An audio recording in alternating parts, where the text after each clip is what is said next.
Swapnil Kamath here, stuck in traffic again, so I thought I'd shoot a couple of vlogs. Yesterday I was doing a workshop on leadership. So as usual, at the end of every workshop, a lot of thoughts get triggered in my mind on the subject. So I'd just like to share a thought that I think is very important. But let me give you a little bit of background about this particular, how these things have come about. So in our workshop, we have this quick small exercise that we do, which really asks people to identify qualities that they admire in leaders, both at the public and the space that they've really worked. And we've collected this information and data over literally hundreds of batches that we've conducted. I myself have conducted so many batches and seen what answers come up. And based on those answers, we put together something which is called the 7 C's of leadership. So this is not something that comes from me.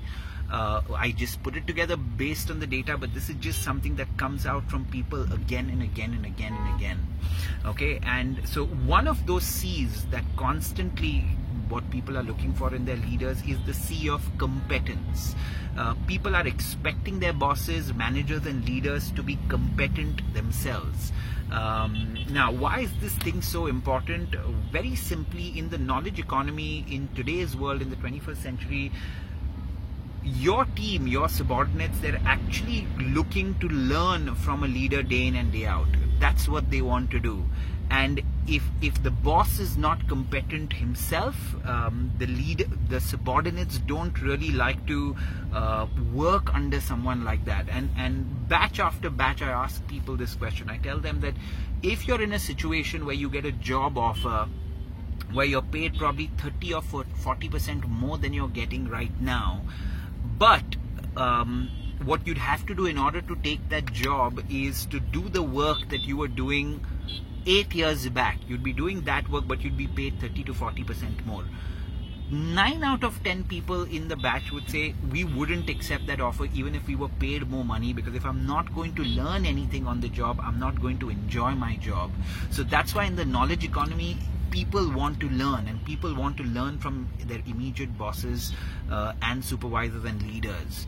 Now, when I talk about competence, what people often say, the word that they use is we admired this particular leader because of his knowledge. We admired the leader because of his skills, because of these two things. Now, what do we broadly cover in these two things? When it comes to knowledge, more often than not, people are talking about their domain knowledge and technical skills connected to the subject. They say, I really admire the boss because he had the domain knowledge and technical skills that were required for it, and I could constantly learn from them.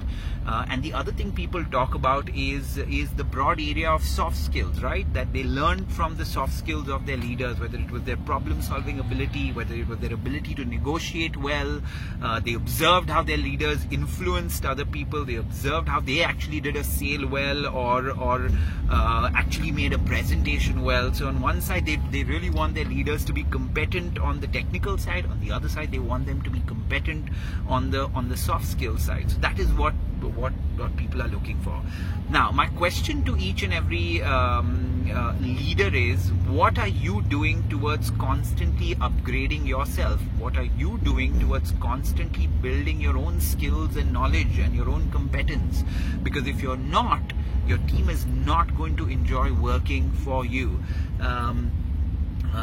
That's not going to happen. And very often what happens is that in today's world where knowledge is respected so much, if you don't have that, very, very difficult. Also, the other thing that ends up happening when you're not competent as a leader yourself, then all the insecurities connected to leadership start building in, right?